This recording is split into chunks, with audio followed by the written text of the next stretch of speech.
pada saat lagi di Medan gue denger cerita negar kabar bahwa ibu meninggal itu, gue tuh nangis dan itu sempat yang marah sebetulnya sama Allah karena Allah kok gini amat ya sama gue. Pita Kuning Podcast.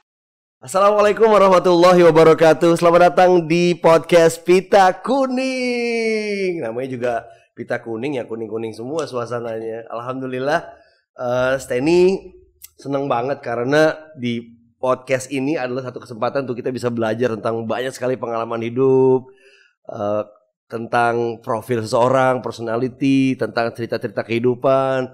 Kayak sebelum-sebelumnya tuh, 2 episode sebelumnya sih nangis terus ya. Kali ini gimana nangisnya nih? Gak tahu nih, kayak nonton telenovela Tina nih. Dan di Pita Kuning kita kedatangan seorang yang sangat dekat sama kita. Aduh, kalau ditanya bibirnya bisa bergetar.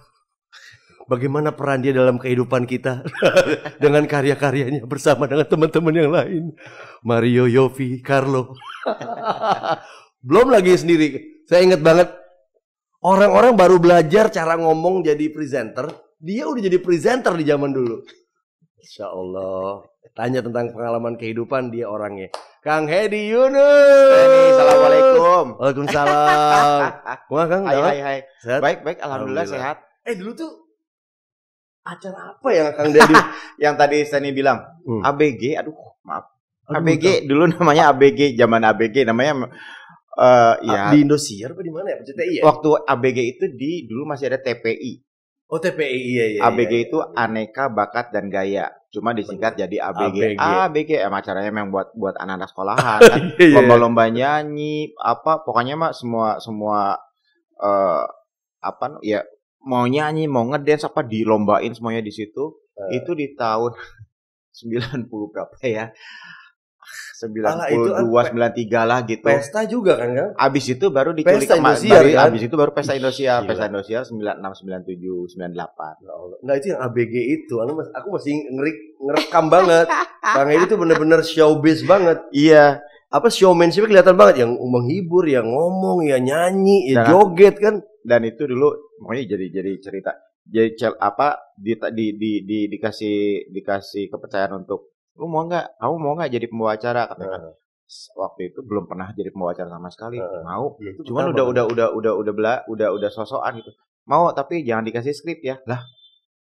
Sayanya akunya yang nggak mau dikasih skrip karena pengen dikasih kebebasan ngobrol-ngobrol, cuman tiap episode kan ada bintang tamu partner seperti itu.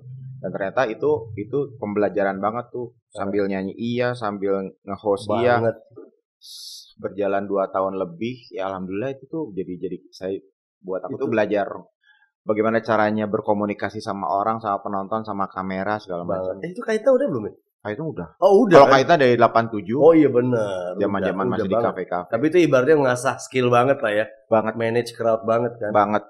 Dan itu anak-anak SMA jejeritan terus tuh. Setiap ini jejeritan apa dimarah-marahin. Tapi memang seorang entertainer ya, showmanship, mau artis, mau MC atau apa, nggak luput dari nguasain panggung. Iya.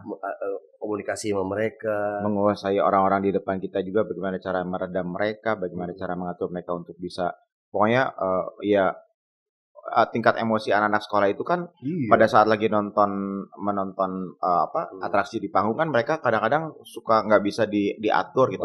Nah itu di situ benar-benar dilatih banget pada saat itu ya. Aku tuh harus jadi host on air sama off air juga. Karena kan begitu commercial break gitu, itu kadang-kadang mengganggu juga. Udah tenang, dari yang mulai tenang baik-baik sampai yang marah-marah. Cuman ya alhamdulillah lah pernah melewati masa-masa itu. Masya Allah, itu jadi barometer kita semua orang-orang yang dulu di bidang entertainment presenter.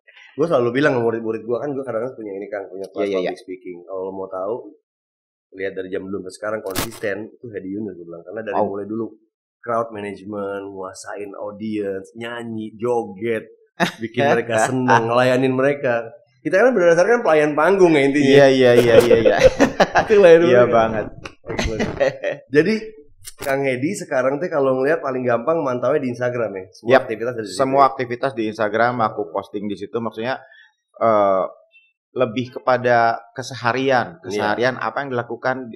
Jadi Instagram aku tuh bukan Instagram cakep, bukan Instagram keren gitu, tapi apa yang dilakukan hari-hari. Jadi memang update di situ karena memang nggak ngapa-ngapain lagi. Aku di TV juga nggak terlalu udah susah lakunya gitu kan. Segitu nggak laku orang manggung tiap hari apanya nggak laku. Nggak di TV maksudnya on air gitu-gitu kan, makanya suasananya sekarang udah beda lah ya. TV, suasana TV udah beda gitu.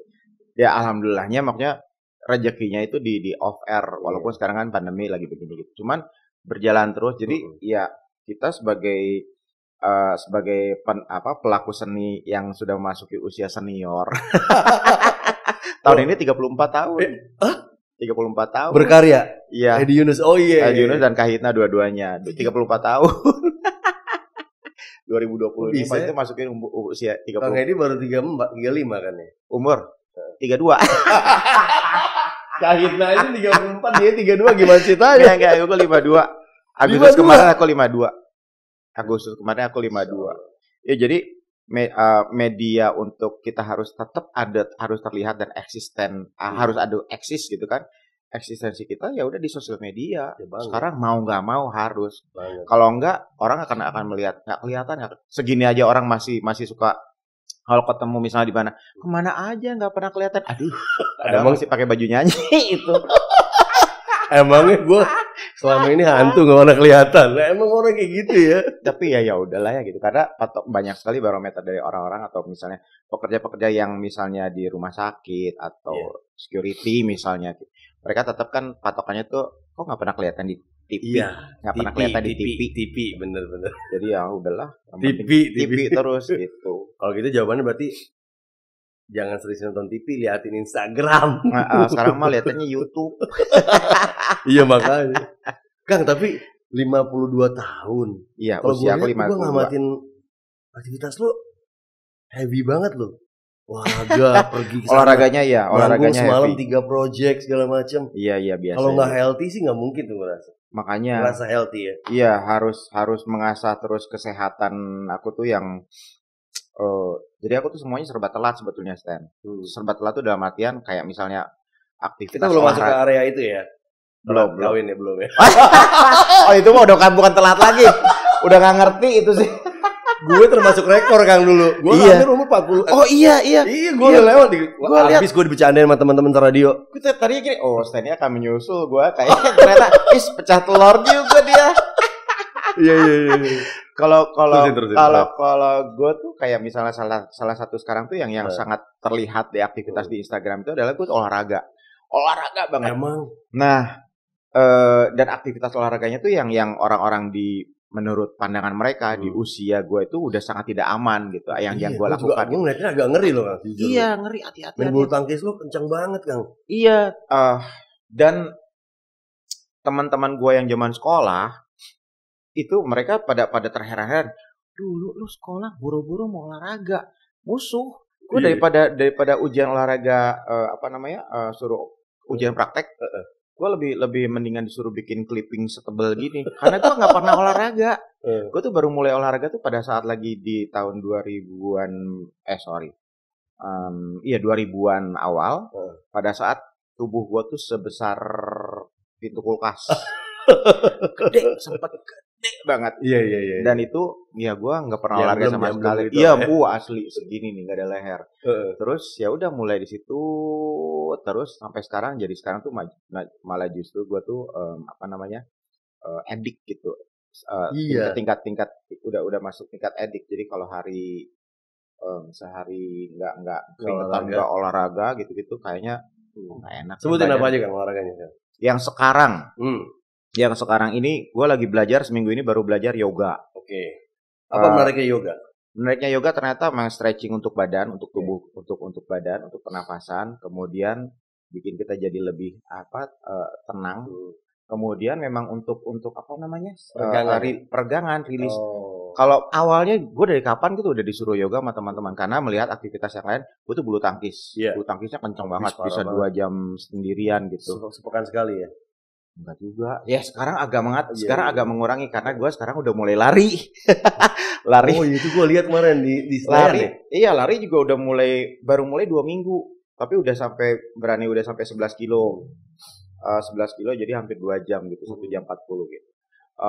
Jadi nikmatin yang keras-keras gitu. Apa namanya? Nah, yoga ini balancing untuk semua peregangan segala macam.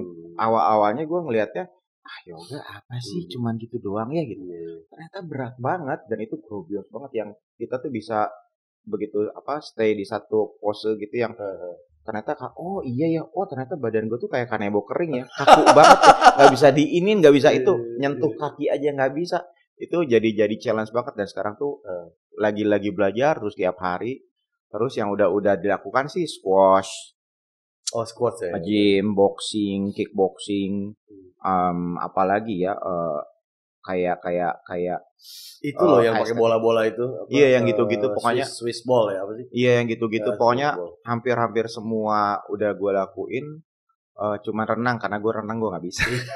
Apalagi gaya batu ya. Renang kayak batu gue. tapi lebih yang aktivitas olahraga yang betul-betul dinamis itu yang gue sukain justru. Iya.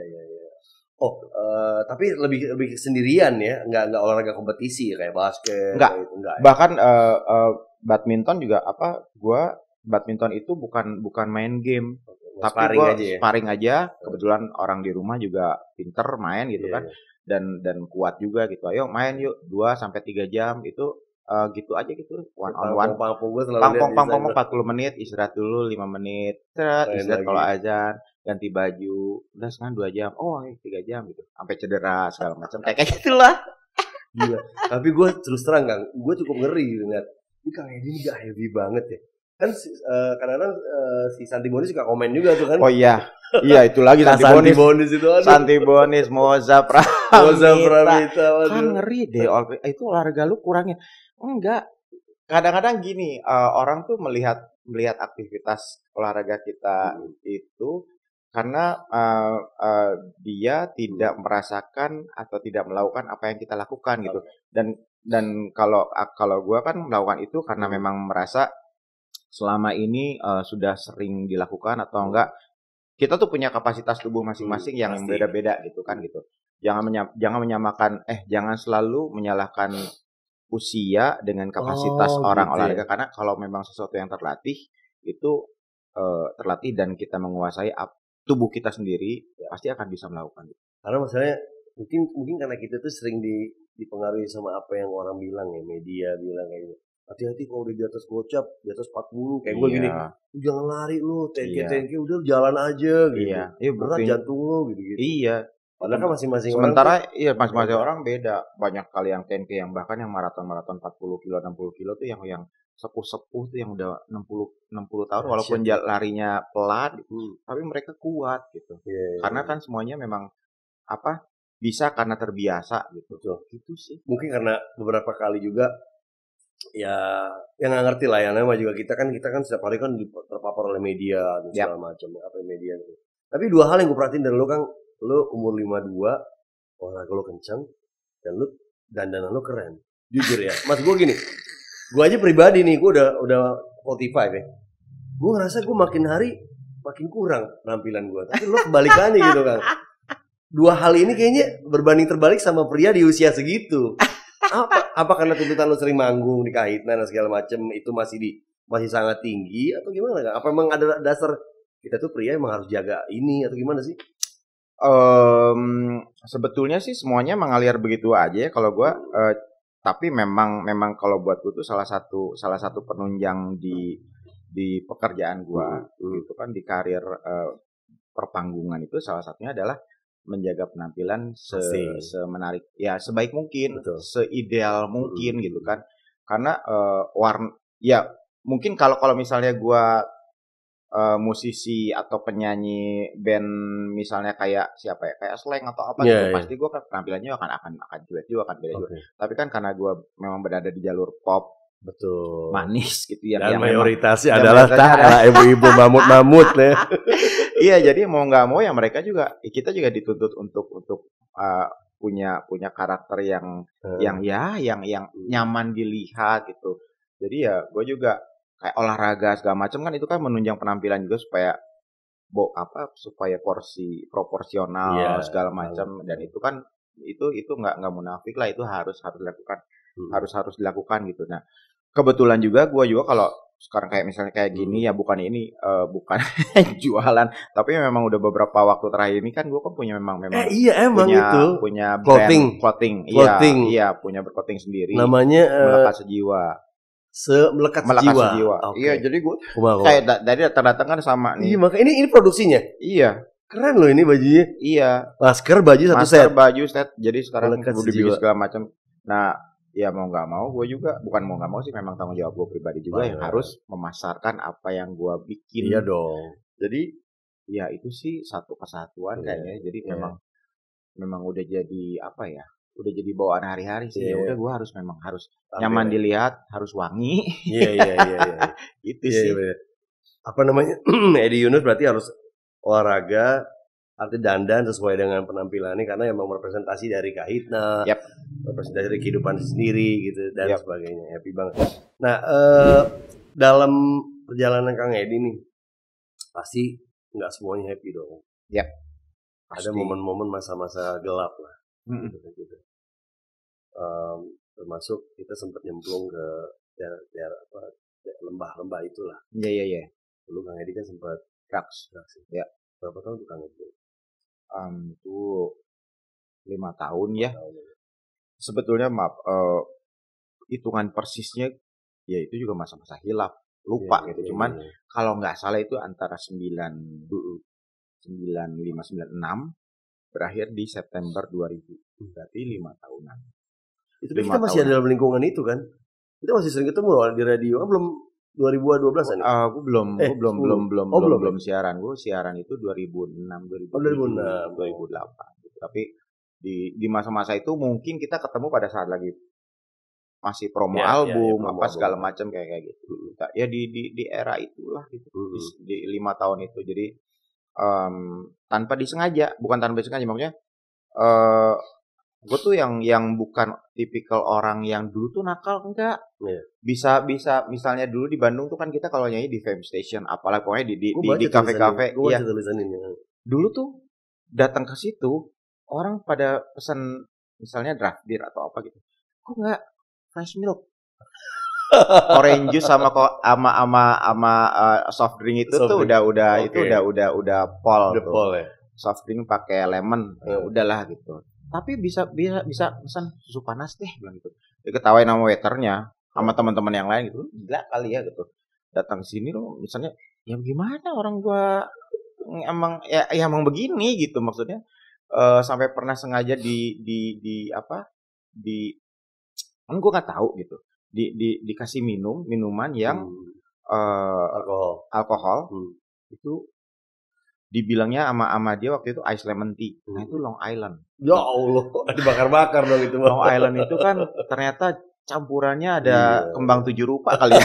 Iya. Tapi rasanya kayak ice lemon tea cuma gitu kan gitu. Iya banget. Dan itu dikasih apa tuh ampasnya yang paling bawah.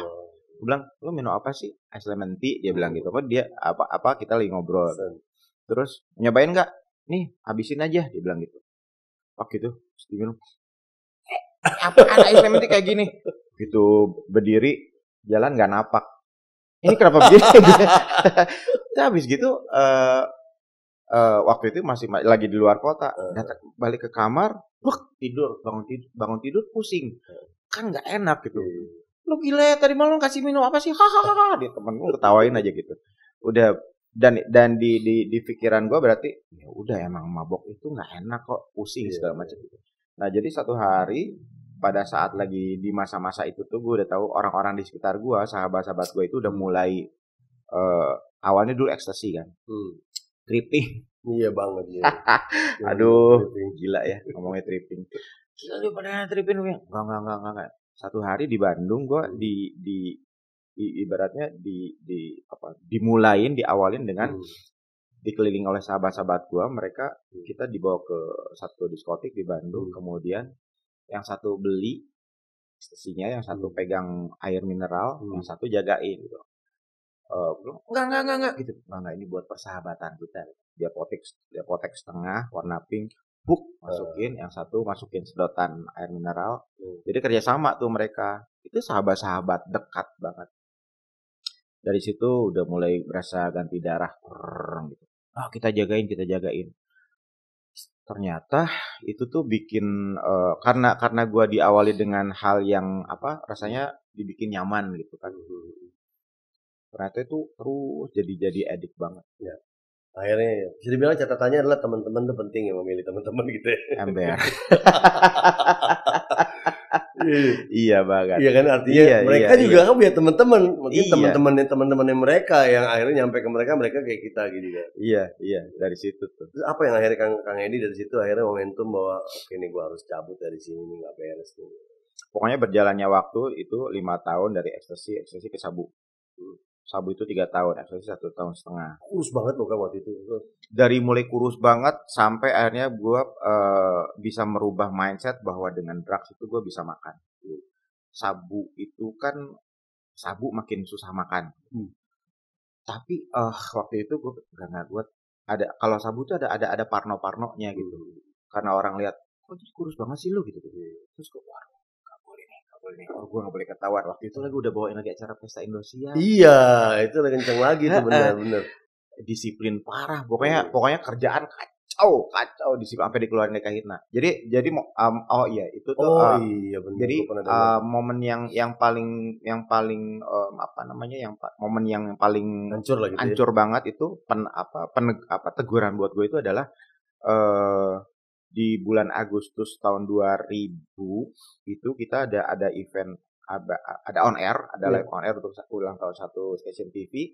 Jadi ada 5 band besar, Kahitna, Padi, Dewa, siapa gitu, kita rapping di Bandung, rapping. Gue datang telat. Lagu pertama Carlo udah nyanyi, gue masih lari-lari di penonton karena gue ketiduran. Padahal lo di Kahitna waktu itu termasuk senior juga kan setelah Kang Yofi kan? Iya, gue termasuk yang tahun kedua masuk kan? Lah gitu. Iya. Kalau Mario segala kan baru kan? Mario baru 2001. Iya. Akhirnya ya saat itu udah selesai itu acara itu, besoknya gue dapat Yofi bikin press conference. Karena udah nggak ngerti lagi nih anak ini mesti diingetin kayak gimana. Akhirnya dia bikin press conference, gue diskors dengan jangka waktu yang belum tahu sampai kapan gitu. Karena mereka udah marah besar gitu. Tapi di situ juga gue tuh sebetulnya di setahun terakhir udah capek, udah lelah. Karena selama masa pakai itu sebetulnya jadi dalam hati kecil itu tuh gue tuh kayak menjerit gitu loh. Jadi walaupun di lo ngerasa diri lo tersiksa waktu itu gitu. Tersiksa sendiri. Jadi ini tuh bukan gue, tapi karena ini udah mengalir di darah, ini udah adiksi gitu ya. Adiksi gitu yang bisa nggak bisa dikontrol, tiba-tiba gue pakai udah kenyang, udah ibaratnya nih makan udah kenyang banget udah gitu. Tapi tiba-tiba kok makan lagi itu kan terpaksa. Nah itu tuh yang si drugs itu kalau udah mengalir di darah itu lebih jahat lagi. Dan gue tuh yang tersiksa, jadi sampai dilema. Tapi yang bikin gue merasa yakin itu adalah karena gue masih punya hati kecil yang selalu menjerit dan selalu minta, ya Allah, ini saya yakin satu waktu Allah pasti akan menyelamatkan saya. Karena kalau dari saya sendiri untuk berhenti ini tuh nggak bisa. Aku tuh nggak mampu gitu. Tapi entah kapan Allah ini akan. Jadi aku sambil gini bisa, ya Allah kapannya gue bisa sembuhnya gitu. Kesadaran tuh ada. Tapi keinginan juga tetap pakai gitu ya. Iya, karena satu yang kayak bertolak belakang gitu loh. Iya, kayak gitu. Terus ya udah. Aku sih yakin. Jadi Allah itu tiba-tiba di 7 bulan terakhir Allah itu kayak aku dikenalin sama ada yang namanya Abah, jadi ustadz. Ada ustadz di Bandung lah, temannya dari kakak. Kenalin tiba-tiba dia bilang ke kakakku gitu, kasihan tuh adek lu, adek kamu tuh kasihan, mesti ditolong gitu. Tapi nggak bilang kalau tolongnya apa. Kakakku nggak tahu. Si Abahnya yang bisa ngerasain maksudnya gitu. Akhirnya kenalin begitu, udah tiba-tiba ya jalannya Allah gitu kan. Ya Allah, Abah sok atuh keruk. Abah bantu nemenin di rumah di Jakarta gitu kan. 7 bulan tapi nemeninnya gitu aja di kamar, makai si Abahnya diam aja nonton TV di ruang TV gitu. Tidak, karena orang drugs itu kan nggak bisa dikerasin. Iya. Nggak bisa dikerasin. Susah bener. Pelan-pelan gitu, pelan-pelan diingetin lagi. Sampai pokoknya pada satu hari gue tiba-tiba diingetin sama temen, at least berhenti sekarang juga satu malam itu tuh sampai temen tuh suami istri sampai nangis-nangis yang istrinya bilang kenapa ya gitu, nggak please udah TO. Gue tuh udah TO tuh udah diingetin dari beberapa bulan sebelumnya sih, udah bilang lu udah TO. Bebal kan kalau itu kan pikiran kita tuh bebal banget. Iya, bener. Udah sampai malam itu iya gue mau berhenti kok, udah akhirnya berhenti. Pas berhenti malam itu pulang ke Bandung. Istilahnya ya pokoknya membersihkan diri di Bandung lah gitu kan, tidur di rumah tuh berapa hari, 6 hari gitu. Tapi ya ada proses juga dengan si Abah itu, gue apalah gitu, zikir segala macam gitu sampai akhirnya ya udah lepas begitu aja, alhamdulillah. Jadi kalau bisa ditanya Kang Edi Yunus bisa balik ke masa itu, masa-masa kelam itu mau ngomong apa terhadap si Edi Yunus ini? Mau ngomong apa ya? Masa itu bersyukur pernah melewati masa itu, karena kalau mau menyalahkan 100% kepada orang sahabat yang pernah mencelakai kamu juga nggak bisa, karena kamu juga pada akhirnya dalam waktu yang sangat singkat kamu menikmati itu. Dan dia juga mungkin nggak pengen lepas dari itu, saya rasa. Teman sendiri pun kaget dalam waktu yang 1 bulan tiba-tiba ngelihat tiba-tiba gue hingar-bingar kemana-mana nggak pernah pulang. Dia bilang waktu itu dia nelfon, Dot, lu gue denger tiap malam ke disco ya gini. Jangan sampai gitu dong. Itu yang nyekokin gue. Jawaban gue apa? Puas lu lihat gue sekarang. Puas. Lu yang kayak bikin gue kayak gini sekarang kan. Lu jangan ngatur-ngatur gue. Iya ada dendam sih, tapi maksudnya ya gue juga nikmatin waktu itu kan. Ya udahlah gitu. Ya memang udah jalan dari Allah seperti itu gitu. Cuman pelajarannya adalah ya sekarang udah ngelihat udah melihat masa-masa itu satu yang ada banyak hal yang bisa dipelajarin, ada momen untuk lebih menghargai kehidupan, ada materi yang hilang tabungan kamu yang sekian tahun sudah kamu simpan, udah mau beli apartemen nggak jadi, duitnya kepake habis. Gitu lah. Habis sampai apa semua? Sampai ya kalau jual barang alhamdulillah enggak. Cuman tabungan itu yang dari yang bisa 1 hari itu gue cuma pegang uang 50.000, tapi semua bisa berjalan terus karena ya nyanyi jalan tapi gitu istilahnya gali lubang tutup lubang. Enggak pernah ada tabungan. Terus aja gitu. Tapi bersyukur teman-teman Kahitna ya artinya masih punya hati untuk bantuin kita untuk banget kita, banget dan doa dari ibu sih, doa dari orang tua. Nah, Kang Edi termasuk tipe orang katanya yang percaya dengan kekuatan doa. Banget. Apa pengalaman bagaimana doa ini bisa membantu Kang Edi lebih baik? Ada cerita? Banyak cerita tentang doa itu yang aku alami langsung, tapi sering nggak tahu deh. Kadang-kadang mungkin kalau dipikir secara logis kadang-kadang nggak masuk di akal gitu, tapi aku tuh mengalami langsung apa yang kita ucapkan, apa yang kita panjatkan walaupun pokoknya dengan cara yang ringan gitu, dengan cara yang kayak nggak khusyuk gitu ya gitu. Tapi kalau memang kita dari hati betul-betul meminta tulus, Allah itu kasih gitu. Kayak apalagi kalau misalnya doa dari ibu ya. Wah itu luar biasa. Itu tuh almarhumah ibu tuh paling luar biasa sih. Dari dulu tuh kebiasaan aku tuh. Aduh, ini jadi gimana? Doa aku dulu apa dari ibu dulu nih? Yang diceritain. Ibu boleh ibu. Seperti apa hubungannya Kang Edi sama ibu dulu? Aku pernah baca tulisannya waktu itu, sempat nangis tuh lihat tulisannya itu, betapa Kang Edi mencintai ibu banget. Kehilangan banget saat beliau nggak ada. Iya,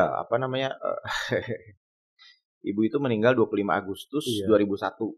Satu hari setelah aku ulang tahun. Dan itu pada saat itu tuh aku kan berhenti dari narkoba itu kan September 2000. Setelah itu kan terus lagi selama masa itu berarti kan ya lebih kurang 1 tahun ke depan lah gitu. Setelah masa itu aku toba, sholat malam segala macam, terus masa-masa itu tuh kayak aku tuh ingin membalas semua hal yang baik yang pernah dilakukan oleh orang lain kepada aku yang selama 5 tahun kemarin aku lewatin. Mungkin juga Kang Edi sembuh gara-gara doa beliau. Iya sih, itu ingat banget. Jadi aku tuh yang ulang tahun di Agustus 2000, berarti kan sebulan sebelum berhenti ya. Aku tuh sampai dipanggil ke rumah sama ibu di Bandung. Dijemput istilahnya lagi check in di hotel, dijemput paksa sama kakak. Pulang. Mama udah bikin tumpengan di rumah. Kamu kan ulang tahun hari ini. Sampai setidak pedulinya dengan ulang tahun sendiri waktu itu gitu. Aduh lah gitu. Enggak, sekarang juga pulang kata kakak gitu. Ya udah akhirnya pulang ke rumah, nyampe di rumah tuh nggak ada sih, maksudnya bukan nggak ada selamatan apa enggak, cuman si almarhumah mama itu udah nyiapin tumpeng. Terus dia panggil dua orang sahabat sekolah, sahabat SMP, dari SD sampai SMP. Ada dua orang yang memang dari dulu dekat dan udah dekat banget sama keluarga. Pas nyampe rumah, kok ada Anto sama Irwan namanya. Kok ada lu berdua di sini? Tahu suruh datang sama nyokap lu katanya gitu. Jadi dia baru kepikirannya tuh sekarang gitu. Jadi kayaknya pada saat itu tuh almarhumah ibu tuh ngingetin gitu. Dan dia tidak menjudge dan tidak marah gitu ya. Ngingetin, nih ingat kamu tuh masih punya sahabat baik yang lama kamu lupakan misalnya gitu. Terus ya udah di situ kita ngeriung aja gitu berempat berlima. Terus ya seperti biasa mama itu sama rumah ibu tuh ngedoain gitu. Pada saat itu tuh ngedoainnya, aduh, kalau bahasa persisnya aku lupa. Ada cuman pada saat lagi ngedoa itu aku ngerasain gini, ya Allah, ini kok beliau kok tahu banget ya anaknya lagi hancur banget nih, anaknya lagi terpuruk banget. Saya tuh lagi susah banget gitu. Susah tuh dalam artian ya lagi hancur lah gitu. Itu kan udah tahun kelima berarti. Dan kalau Sabu itu udah tahun ketiga, dan saat itu tuh emang aku tuh lagi bener-bener dilema banget. Ini gua kapan mau berhenti ya, tapi nggak beneran mau pengen berhenti nggak bisa.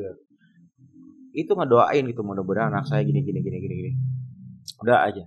Dan ternyata ya alhamdulillah 1 bulan kemudian di tengah ketidakpastian perasaan saya yang bisa berhenti apa enggak, ternyata kejadian akhirnya ya dengan jalannya yang sendiri, dengan jalannya dari Allah gitu, yang gua paksa harus berhenti saat itu juga karena dibilang lagi TO segala macam. Akhirnya pulang ke rumah ke Bandung, 6 hari lah itu tidur di rumah. Dan almarhumah mama tuh nggak nanya.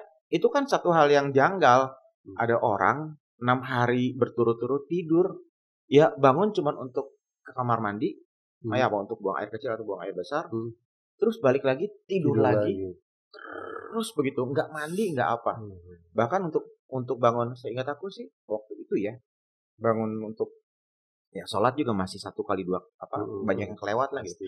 Dan itu aku tuh bisa disiapin di samping tempat tidur tuh ada kue biskuit, ada satu tempat biskuit sama air putih. Itu ada terus, karena begitu lapar cuman bisa begini karena badan tuh kayak nggak ada tulang kan. Bangun makan, minum, bangun makan. Kalau mandi tuh bahkan kalau misalnya mohon maaf kalau buang air besar tuh begitu dudukin, aduh lemas banget gitu. Itu tuh padahal momen itu mungkin ditunggu sama ibu, pengen ngobrol, pengen cerita, pengen nanya. Dan luar biasanya lagi begitu udah selesai, udah selesai, alhamdulillah udah dunia udah hidup lagi nih, udah seger lagi ya. Nggak ditanya nggak apa sama ibu. Maksudnya kalau logikanya kan gitu, kamu kenapa bisa misalnya gitu. Ini enggak loh, udah mandi gitu mah gitu, biasa aja, nggak ada apa-apa. Diamnya seorang ibu tuh menyimpan sejuta perasaan, karena kita nggak pernah tahu seibu kita tuh apa. Itu banyak hal-hal dalam hidup kita yang kita ngerasa sering kita ngecewain mereka ya, orang tua kita. Ada yang seandainya bisa kita balikin itu ya, momentum itu ya. Iya, makanya pada saat lagi mama meninggal tuh ya, waktu itu udah pas lagi mama meninggal aku lagi di Medan. Aku lagi di luar kota. Jadi nggak berada pada nungguin gitu. Cuman 1 bulan sebelumnya aku kayak semacam dejavu. Jadi pada saat udah mulai September 2000 saya stop itu kan sama abah itu sama saya diingetin lagi gitu. Terus untuk sholat malam sholat taubat tiap malam zikir segala macam lagi rizki tiap hari tiap malam itu pasti nangisnya kan tapi nangis penyesalan ya itu udah pasti dan yang nggak bisa ditahan gitu ya walaupun kita nggak mau juga tetap tiba-tiba refleks nangis. Nah di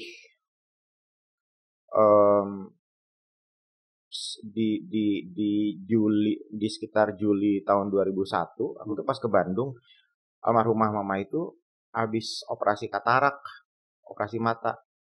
Aku tuh pas pulang ke Bandung pagi-pagi, sampai di Bandung pagi-pagi si almarhumah ayah saya tuh bilang, "Head tuh jemput mama tuh di rumah sakit Cicendo, nggak habis operasi." Ya udah jemput. Udah jemput pagi-pagi, pulang karena ngelihat kan masih perban sebelah gitu kan. Udah gitu pas malamnya gitu biasa. Sholat malam gitu. Pas lagi zikir gitu tiba-tiba aku nangis cuman nangis sedihnya kayak siapa yang meninggal di rumah ini ya gitu. Gue tuh kayak ngelihat jadi lagi zikir gitu tuh di dalam mata itu ngelihat ini ada jenazah. Terus di sekeliling ini setengah lingkaran itu keluarga. Ayah, kakak, ponakan gitu. Cuman gini, ini siapa yang meninggal sih gitu. Nangis gitu kan. Akhirnya udah zikirnya ditutup dulu gitu kan gitu. Jadi jam 1 jam setengah 2 malam gitu. Udah keluar dari kamar masuk ke kamar orang tua melihat saya gitu begini nggak apa-apa melihat ibu begini nggak apa-apa gitu maksudnya takutnya itu tanda-tanda gitu kan udah aja gitu terus besoknya bangun tidur siang gitu rumah itu kan rumahku tuh melebar jadi kamar ini ruang TV segala macam ini meja makan terus ya udah masih kondisi bangun tidur gitu yang pelengak-pelengok gitu duduklah di meja makan duduk di meja makan sambil pandangannya cus gitu ke kamar sana jadi di rumah itu belum pernah ada yang meninggal saat itu ya nah tiba-tiba sekedipan mata gitu ini siapa yang meninggal di rumah ini ya gitu tiba-tiba itu hamparan jadi kayak rumah orang meninggal itu kan hamparan karpet. Betul. Terus jenazah ada di depan. Jenazah nggak ada, cuman kayak rumah orang meninggal gitu. Karpet terus kursi-kursi di samping semuanya. Siapa yang meninggal ya? Pikiranku gitu. Terus kedipan mata lagi, normal lagi biasa. Ya apa sih gue gitu ya. Sempat ngobrol sama si abah aku. Bah, kok gini. Cuma kamu aja kali lebay kali gitu. Udahlah gitu. Ternyata sebulan kemudian ibu meninggal. Aku dari Medan kan, akhirnya mau di Medan mau nyanyi nggak jadi, pulang ke Bandung, ditungguin tuh, pokoknya aku nyampe di rumah baru nanti jenazah sama rumah ibu ditutup, baru kita ke makam. Pas nyampe di rumah, begitu buka pintu gitu kan, Masya Allah yang dilihat itu, yang sebulan lalu aku lihat. Jadi itu pas yang tadinya gue pikir ya gue akan nangis ngelihat jenazah gitu akhirnya jadi cuma kaget gini mengingat 1 bulan lalu ini yang gue lihat waktu itu ternyata ini ibu yang meninggal. Allah memberikan tanda dan makanya jadi pada saat itu akhirnya jadi udah nggak bisa nangis cuma kaget terus ya udah cuma cium jenazahnya ibu karena udah ditungguin paling terakhir udah cium udah 5 menit bungkus kita jalan ke pemakaman jadi tuh saat itu tuh nggak nangis gitu bingung sama karena bingung ya Allah ini kok ternyata ini ya gitu dan setelah itu baru dari mulai saat itu ya udah selesai sampai sekarang nangis tiap saat sih jadi aku pada saat lagi denger cerita mundur sedikit pada saat lagi di Medan gue denger cerita negar kabar bahwa ibu meninggal itu gue tuh nangis dan itu sempat yang marah sebetulnya sama Allah karena Allah kok gini amat ya sama gue gitu. Saya lagi apa namanya orang yang nomor 1 di dunia yang gue paling cintain gitu kan, dan itu tuh masa-masa yang gue harus apa namanya pengennya balas budi gitu, karena kan kemarin-kemarin sempat menjauh banget gitu. Kok kenapa sih pas ibu meninggal gue nggak ada di situ gitu? Sempat gitu mungkin beberapa menit kali ya. Gue tuh yang ya mungkin kesel gitu. Allah kenapa sih gini, nggak adil banget sih gue. Tapi pas udah kejadian itu, aku tuh ngerasa oh ya Allah tuh ini kali ya Allah tuh maha mengetahui semua umatnya gitu, kelemahannya, kelebihannya gitu. Kalau gue mungkin ada di situ, ya gue bisa pingsan kayaknya. Gak kuat, walaupun gue anak cowok gitu ya, tapi namanya ibu sih. namanya ibu mah, apalagi pada saat itu kan gue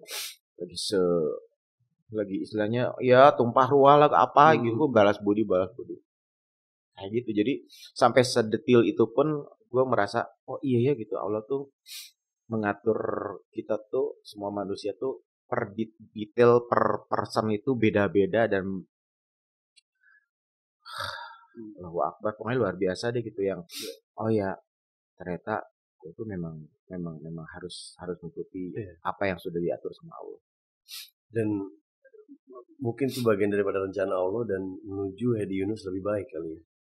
Akhirnya rasanya sih setelah masa itu ya yang aku nggak bilang gue jadi lebih baik atau apa, enggak sih, cuman paling tidak jadi gue lebih belajar lagi apa namanya memaknai yang namanya sholat itu seperti apa. Kalau dulu mungkin sholat karena dari kecil banget tuh diajarin sama ibu tuh, sama rumah ibu tuh bukan diajarin, bukan disuruh, tapi diajak praktek. Ya dulu lagi kecil tuh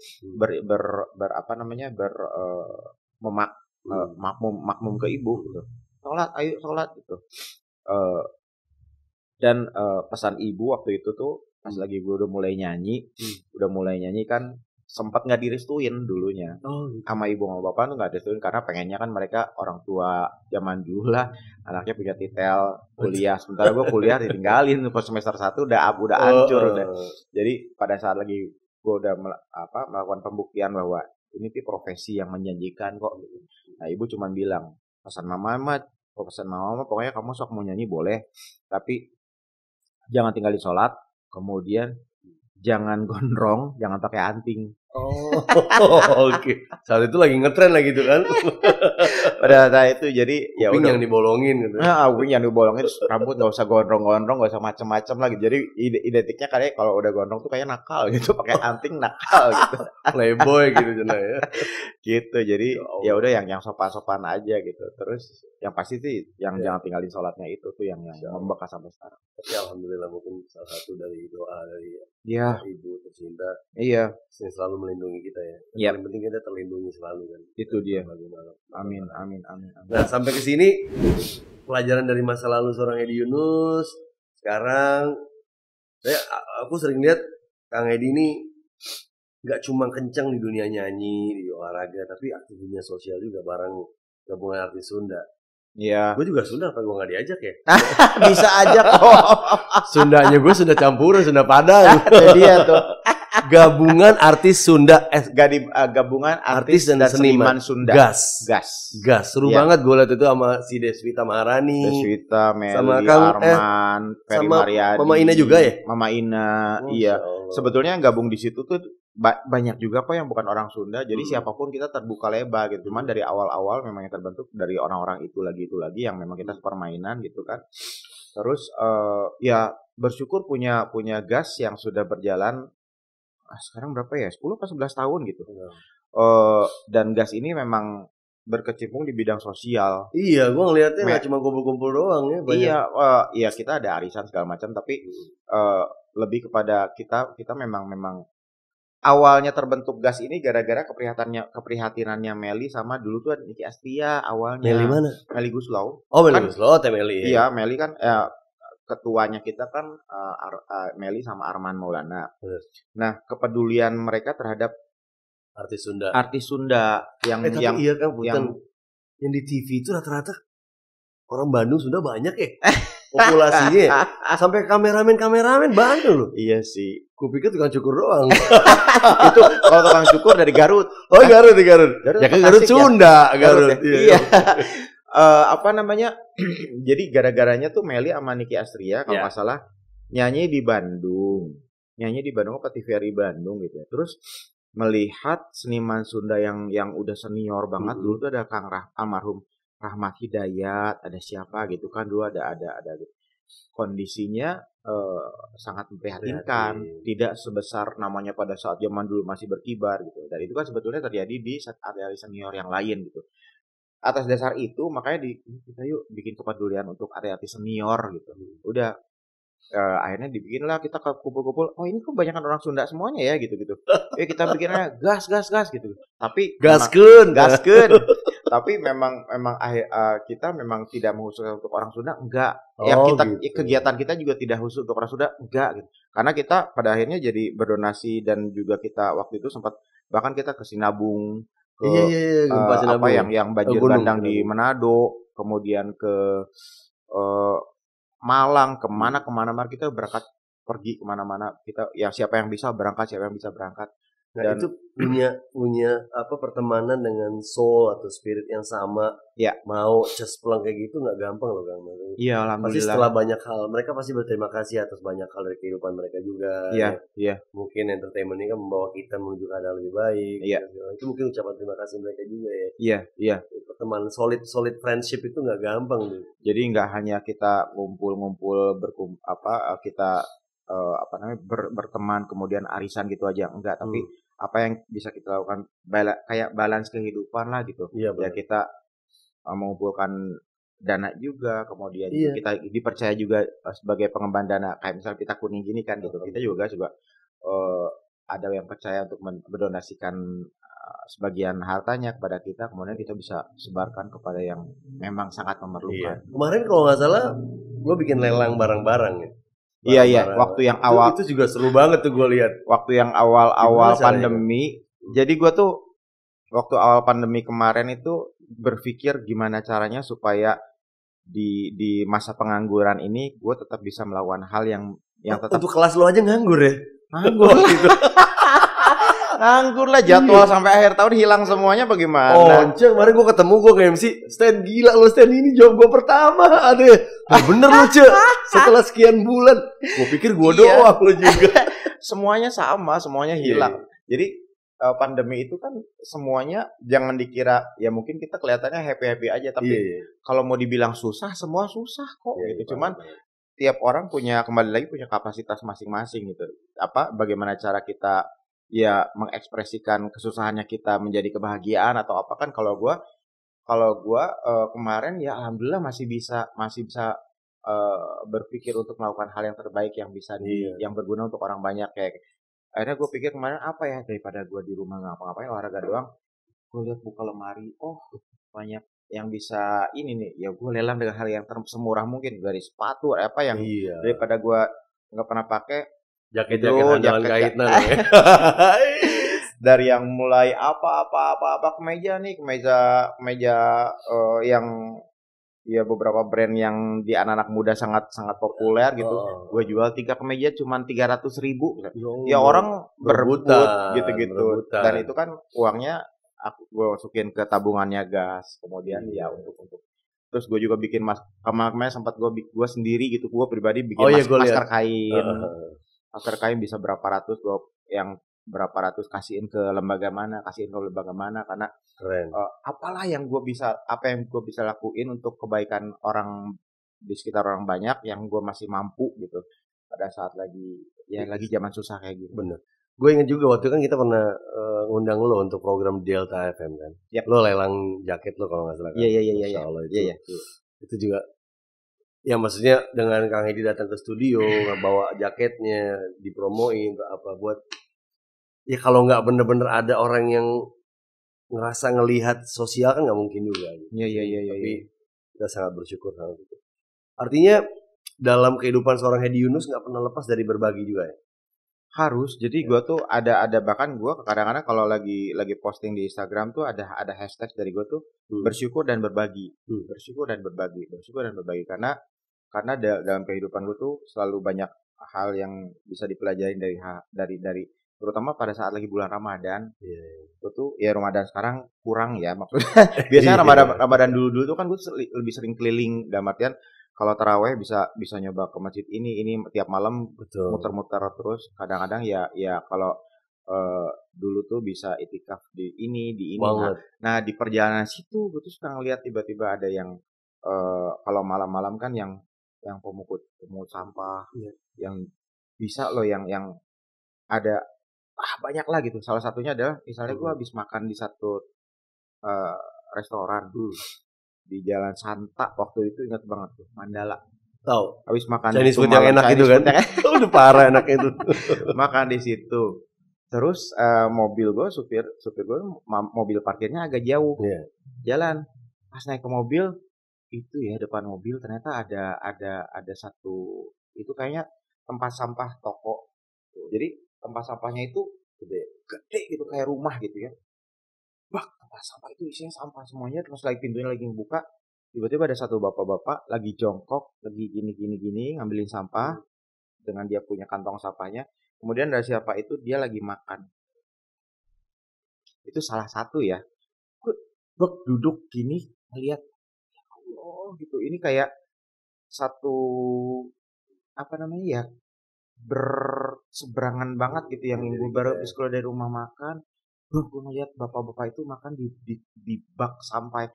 Ya balik-balik lagi memang tiap orang punya apa namanya jatah hidup masing-masing sih. Tapi kan di situ tuh kayak teguran, ya Allah gitu ya. Kalau gue nggak berbagi ya kelewatan sih saat itu ya gitu. Pertanyaannya kenapa Allah nunjukin pemandangan itu depan Hedi Yunus, ya kan? Iya. Berarti ada orang yang tepat. Iya. Kan bisa aja Hedi Yunus nggak ngeliat itu pemandangan atau nggak kelihatan tuh tempat sampahnya. Iya. Ya kan, tapi Allah kasih lihat Hedi Yunus untuk itu. Itu iya. Terus duduk masuk ke mobil, ya Allah gitu. Ya udah minta tolong ke supir gitu, tolong kasihin deh gitu. Jadi pada saat lagi di usia sekarang ini ya, kalau terutama di bulan Ramadan tuh gue tuh sering lebih menjaga mata gitu, maksudnya ngelihat-lihat kondisi. Tiba-tiba ada apa sensitif sama hal seperti itu. Kayak misalnya, atau enggak kita misalnya dulu pulang malam malam habis makan, habis nyanyi misalnya gitu.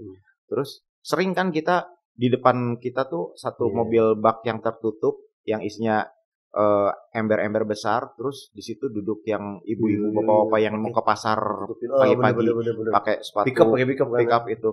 Terus mereka yang terkantuk-kantuk gitu-gitu, yang kita mau pulang mau tidur, mereka baru mau berangkat kerja. Itu tuh kayak ya Allah gitu ya. Mereka mau berangkat subuh mau kerja dengan mungkin penghasilannya juga yang nggak seberapa. Kita habis pulang makan, habis ngapain, mau pulang mau tidur. Hal-hal seperti itu sih yang pembelajaran hidup. Tapi apa Kang? Lu kan termasuk yang sangat sensitif sama isu-isu membantu orang. Dulu kita kuning pernah dibantu sama Kang Edi. Sering banget lah kita dibantu sama Kang Edi. Promosi di sosial medianya sangat powerful itu. Dari itu kita bisa dikenal orang, dapat ada support dan segala macam. Lu termasuk yang tipe-tipe orang yang sensitif akan hal ini. Ya. Apa sih yang dirasakan setelah membantu orang? Ada kebahagiaan tersendiri kah? Ada kesenangan kah? Atau ada apa yang rewardnya apa gitu yang dirasakan sama Kang Edi? Apa ya? Ya alhamdulillah aja, bersyukur gitu. Bahagia dalam artian Allah itu masih memberikan kesempatan kita untuk bisa berbagi kepada orang lain yang memang saat itu memerlukan. Kemudian apa namanya? Kita akan bahagia kalau berhasil membuat orang menjadi bahagia. Itu dengan hal yang sekecil apapun gitu kan. Entah itu dengan keluarga sendiri, entah itu orang lain, entah siapa gitu.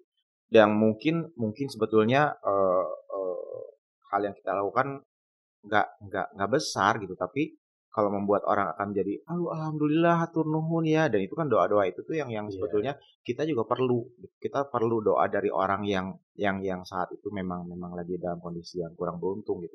Itu kan jadi berkah buat kita ya jujur, kita tuh semua manusia perlu itu gitu. Bukannya pamrih, tapi kita juga menjadi kuat karena doa dari orang banyak gitu kan. Dan itu tuh ya kita saling memberi, saling mengingatkan, dan kebahagiaan atau rezeki itu tuh bukan hanya semata-mata kita memang rezeki karena dari materi aja loh. Pajak itu dari doa, dari kebahagiaan yang kita berikan kepada orang lain mungkin orang lain juga secara diam-diam memberikan kebahagiaannya dengan cara dia mendoain kita, apa segala macam. Kita jadi bahagia, kita jadi sehat. Doa dia buat kita Allah kan. kabulkan kan doa orang yang terzolimi katanya, atau doa orang susah itu kan lebih cepat nyampe ya. Dan itu tuh ya kadang-kadang buat kita tuh jadi ingin lagi karena kita merasakan lagi ya, sama karena merasakan kita bisa senang dalam suasana yang berusaha untuk membahagiakan orang lain, itu kita tuh senangnya beda gitu, bukan senang dengan yang pokoknya beda lah suasananya itu. Nggak bisa digambarkan lah ya. Yes. Berarti udah saatnya Kang Hedi bisa bantu Mita Kuning untuk bikin program campaign bareng ya. Insya Allah. Heads up duluan nih. Tapi Kang, kesehatan juga nikmat yang besar banget Kang. Di umur saya aja 45 ini teman banyak yang di ICU. Banyak yang di ICU, teman-teman kita yang sakit lagi. Sedihnya adalah udah sakit, kondisi ekonomi lagi jatuh, plus corona lagi. Banyak banget gitu. Ya itu. Memang nikmat kesehatan tuh banget syukur. Ya. Karena kalau kita sakit, kekayaan yang kita bangun selama ini sebentar hilang loh bisa. Kalau kita jadi aku tuh selalu berdoa meminta sama Allah tuh agar kita siapapun gitu kan diberikan kesehatan. Karena dengan sehat itu kita bisa beribadah dengan baik, kita bisa berkegiatan dengan baik gitu. Jadi selalu doa yang dipanjatkan itu seperti itu. Selain di sisi yang lain ya kita harus berusaha untuk membangun pola hidup yang baik gitu kan gitu, sesuai dengan standar kapasitas masing-masing lah gitu. Tapi yang utama yaitu tadi balik itu doa sih. Minta sama Allah supaya diberikan kesehatan supaya ya Allah kalau dengan sehat saya bisa beribadah dengan baik, saya bisa berkegiatan dengan baik. Intinya kata yang penting adalah terima kasih ya. Yap. Terima kasih kau terima.